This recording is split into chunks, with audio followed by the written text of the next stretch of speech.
My name is Shellie Carter. I am your host, and welcome back to our 4-week journey with Christina Vazquez.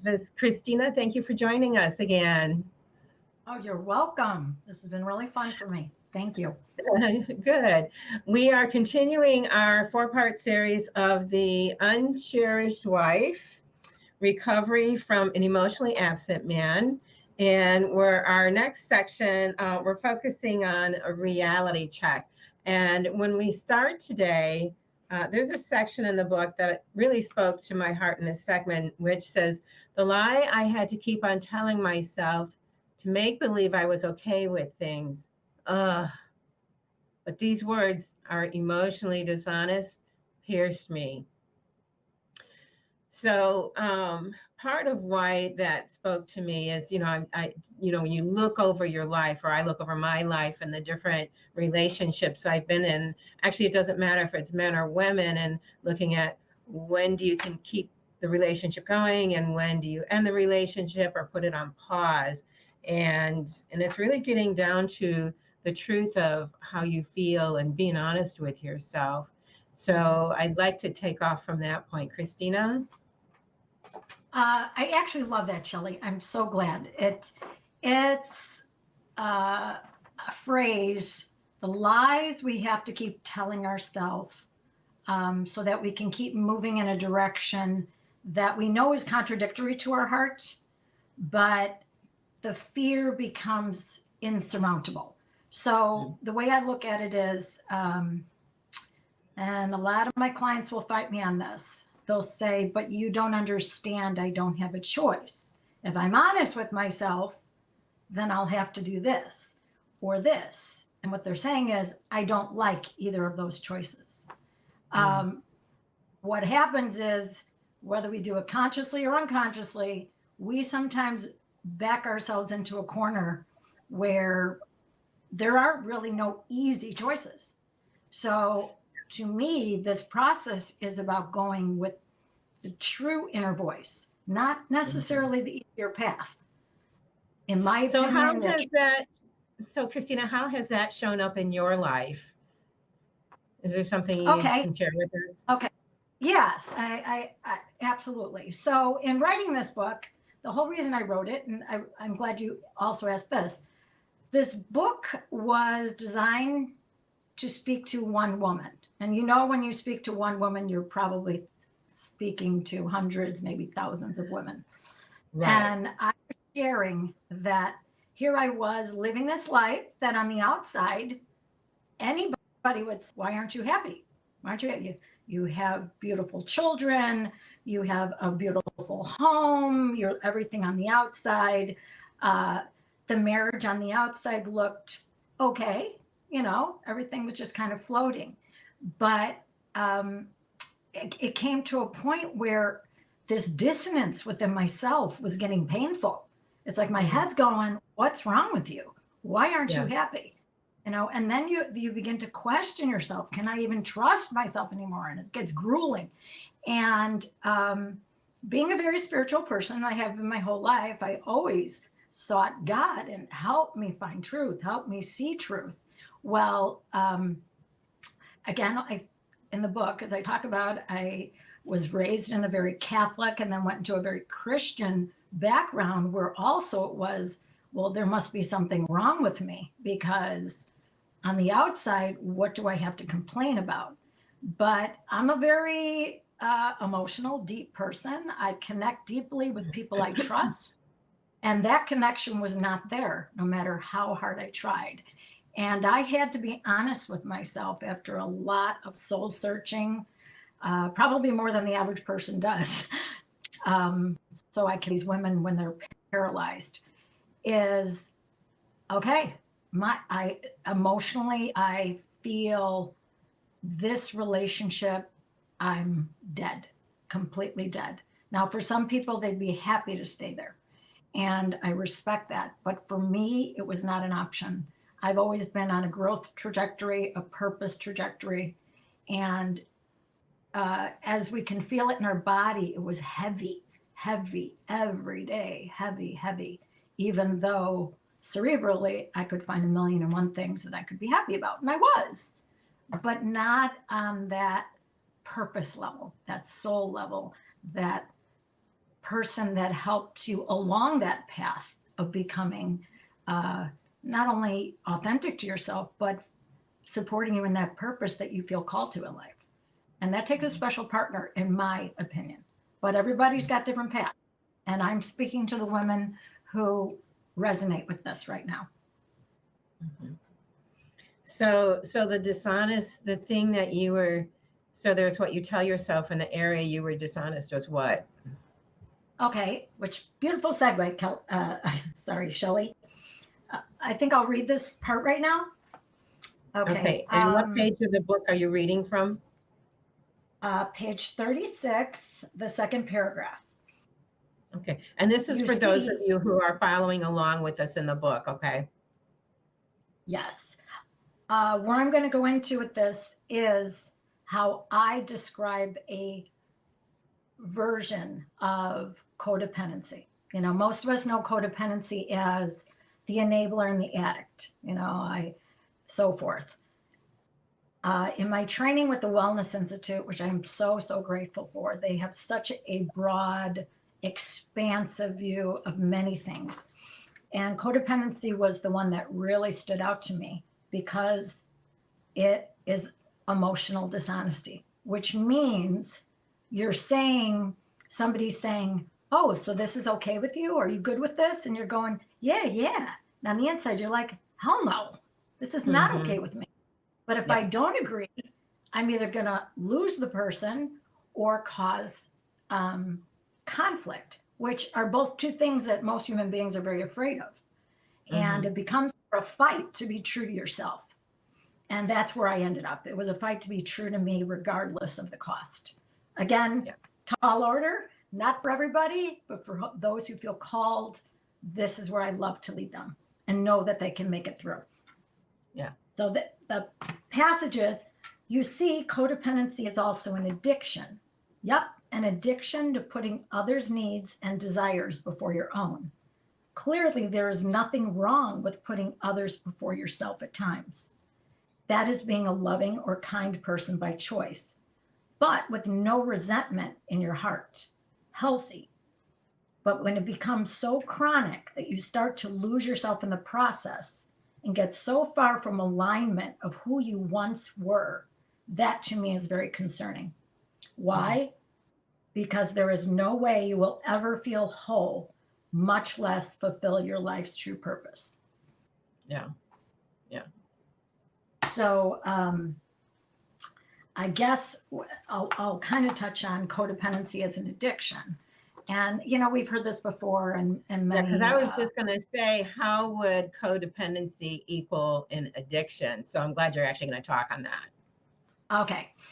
Again, I told you my training is a little bit more expensive than the traditional model we hear in, say, clinical psychotherapy. It's an addiction because we are addicted to pleasing others. We become more and more away from our true north because we keep putting others' needs ahead of our own. We stop listening to our own needs. Many codependents in this. I just had this thought too. So would you say that some people, I'll say, get off on, like, that's their identity, is being codependent? Oh, for sure. And what I would say to that is probably more women again, but I never like to exclude men. We were, of course, geared, again, to be nurturers, to be pleasers, to, no, I'm okay. You take that last piece of food. No, I'm okay. I'm not cold. I'll stand here and freeze. And actually, in more acute codependency, a term that I learned along the way was we become needless and wantless. We don't even know what our needs and wants are anymore because we're so used to shoving them off. No, I'm good. I got this. And we've become so numb to it for so long. Yes. Or So to answer your question, you're right. It becomes, or how does it become an addiction? It builds inertia. Okay. Like any addiction, the longer you stay in it, it builds inertia. So I love it when I'm working with a younger woman now, because some of the younger women are waking up a little quicker. And they're realizing this pattern and learning to pull it back, be true to themselves, say their boundaries, say their deal breakers, not sacrifice their true values, wants, or needs just so somebody doesn't leave, or just so they can avoid an argument or keep the peace. But myself included, the inertia for me, I mean, I had met my ex-husband at age 17. At that time, very low self-esteem, very much a people pleaser, very much wanting to be accepted. So yes, I was in a place where I was willing to become, give away, whatever, just don't leave me. More for that sake of security rather than having enough the courage within myself to say, sorry, if this doesn't work for you, I'm sorry, but I've got to be true to me. And that's the work I really work with women to say. It's scary. I get it. They're like, but if I say that, you don't get what's going to happen. I'm like, yeah, I do get. But it's, again, are you on this path fighting for you? And it's a tough one depending on how long you've been in a codependent relationship, which this is going to be very bold again of me. I feel every single person in this world struggles with it. If it's not with a spouse, it can be with a child. If it's not with a child, it could be with a your boss sibling, at work, your boss, any relationship, a best girlfriend. I've seen it a lot with best girlfriends. Well, I can't, then she'll never speak to me. The friend's treating them like crap, but they're saying, yeah, but I've known her for my whole life. Well, maybe it's time to let her go because it's not serving you. And yes, these are tough lines, but it's a path to personal freedom in my estimation. And it lightens your load so then you have more energy to put into what is your purpose in this world and how are you showing up. It's great. And if there were 3 things that you would recommend for our audience to put in place, where would you have people start to create freedom for themselves from the addiction to codependency? Great question. I'm not sure, I can't remember if this is in the series, but I think it is. It's getting clear. Okay. So usually most people go, well, how do I begin this? And again, this is a very introspective process.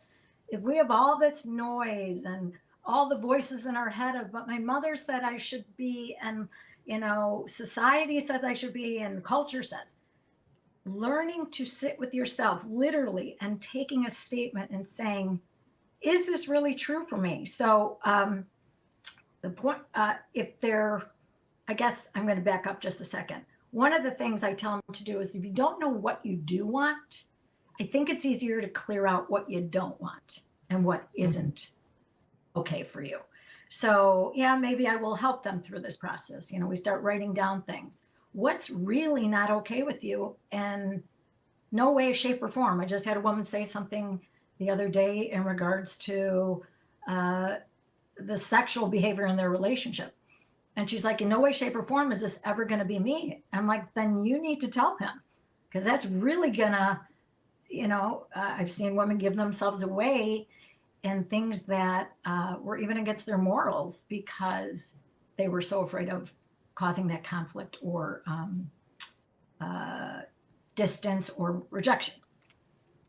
So first getting clear on what you don't want, then beginning to get clear on what do I want? But that may take the process of being more introspective, learning to listen to your body.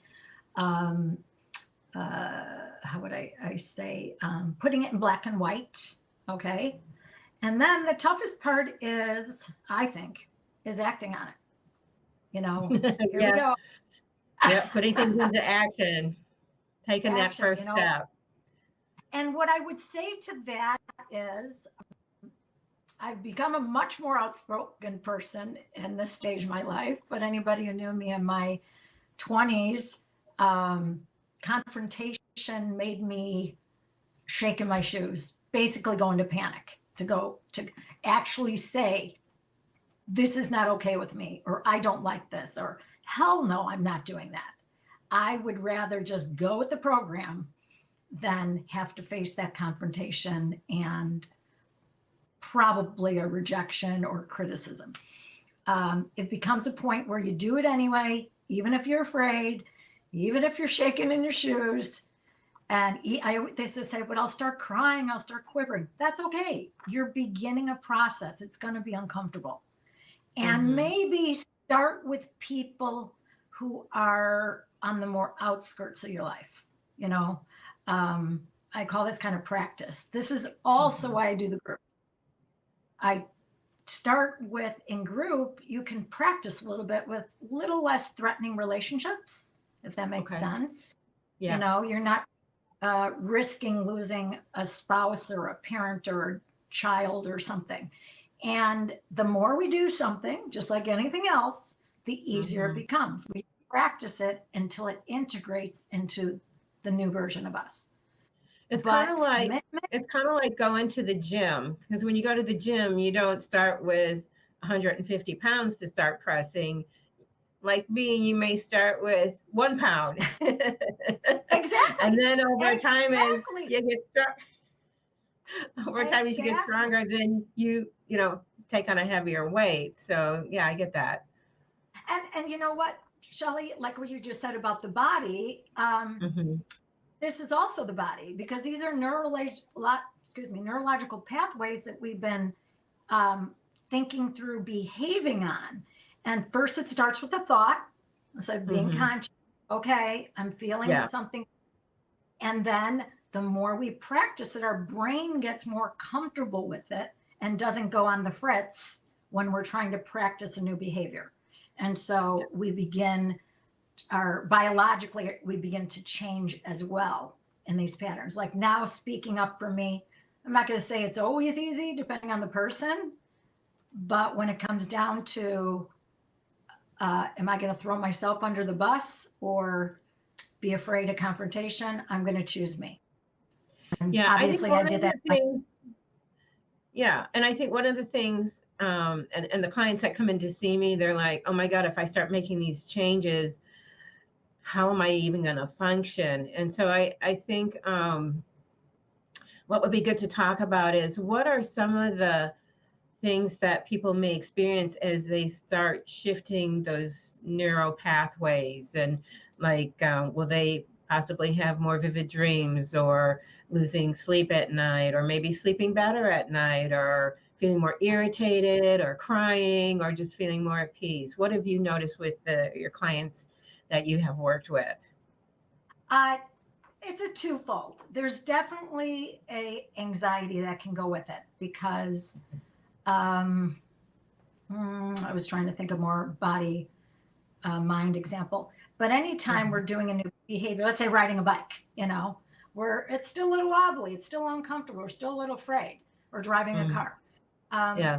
But like anything else, I have heard so many women say when it's almost like they find this place, and I do this a lot with hypnotherapy, is helping them kind of cross over. And, oh my God, this is what I said to my ex-husband today. This is how I spoke up to my boss today. And you can see the empowerment that comes up in them.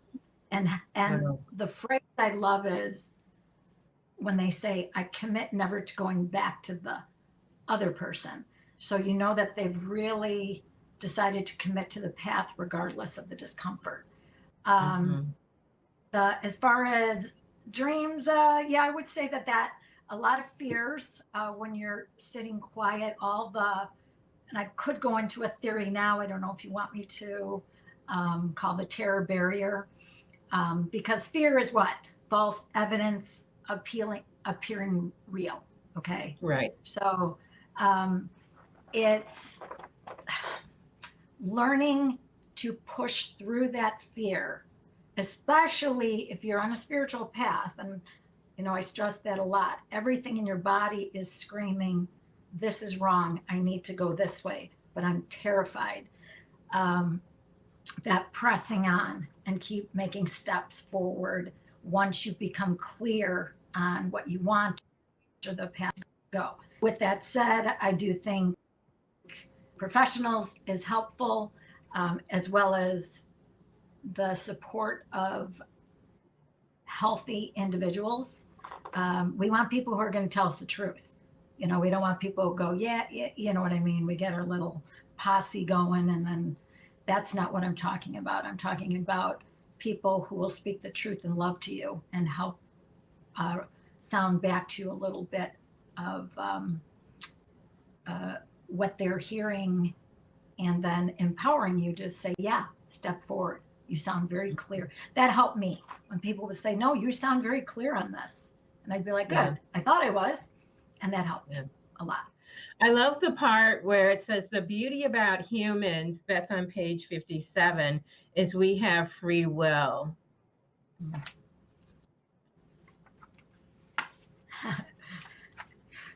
May I ask what, for you, Page why did that? 57.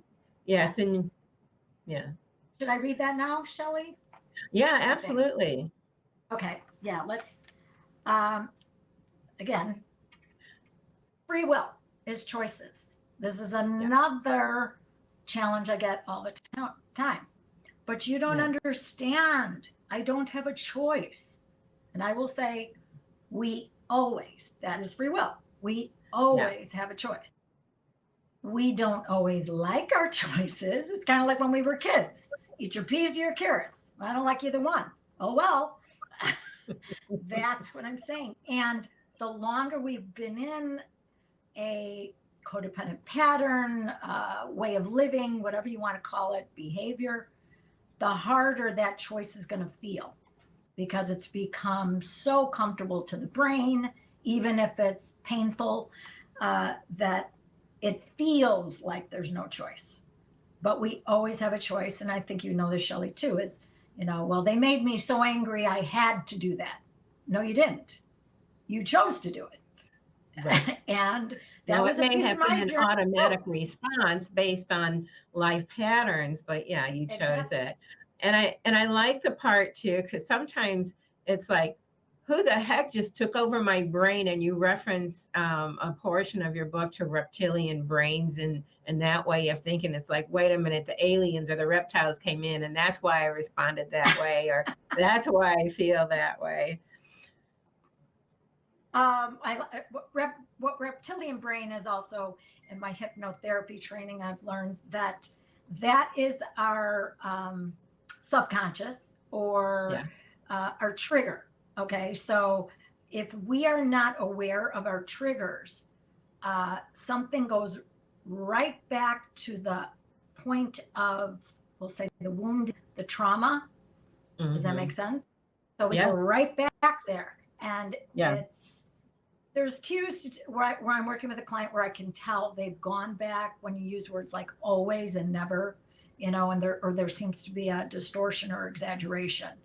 But that's what the reptilian brain is. And it happens a lot in couples dynamics. And we talk about it when working with couples is, you know, you're always criticizing me. Well, 9 times out of 10, if not 10 out of 10, there's been a critical pattern in that person's life that is taking them way back. And this is just pulling it all forward.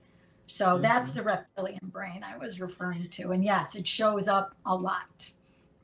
And I like that you said that, because I think as one of the things that I've learned with the work that I do and work with my clients with is the people in our lives are great mirrors for us. So if there's something you're irritated or agitated with, it's like, look in the mirror first, see what's going on in here before you start pointing fingers at other places, people, or things.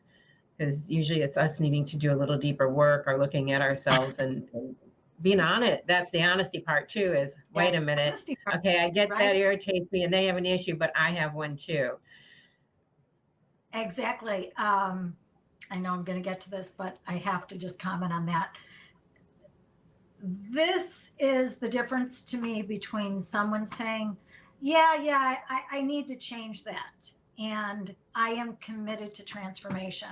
For myself, and this is where I can kind of tell where someone's at on this desire to transform or just really do enough change that's comfortable, is literally the words are coming out of your mouth and you stop yourself and go, look at yourself. Who are you kidding? Why are you shifting? Why are you projecting? Why are you blaming?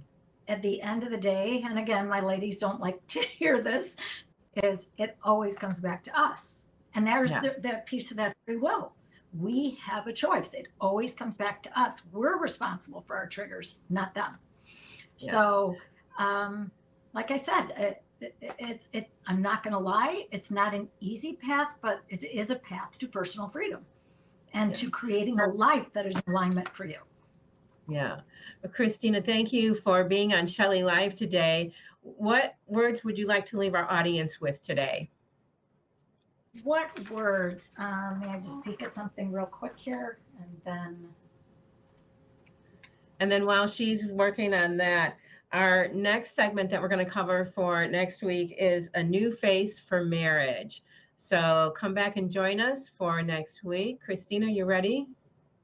Yes. I was just reviewing my notes for today. I guess I'm going to go back to a little bit of my Christian roots. I was actually just looking through how much the truth is used in the Bible. And I'm not going to say that it's a word that shows up at the higher end, but there are many. When I began my journey, feels like eons ago, when we seek truth, and a mentor of mine said this, the truth is always beautiful. Living in a lie is not how we were designed. We weren't designed to live in duality. The beauty of finding the truth of your heart and being true to yourself.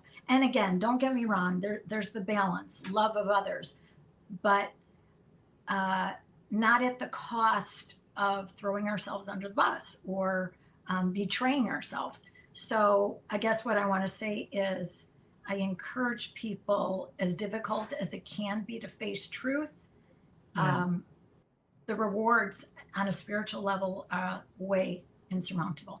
So, and I'm not saying I've got this nailed and my life was a tough journey because I refused to look at the truth for probably way a lot longer than I should have.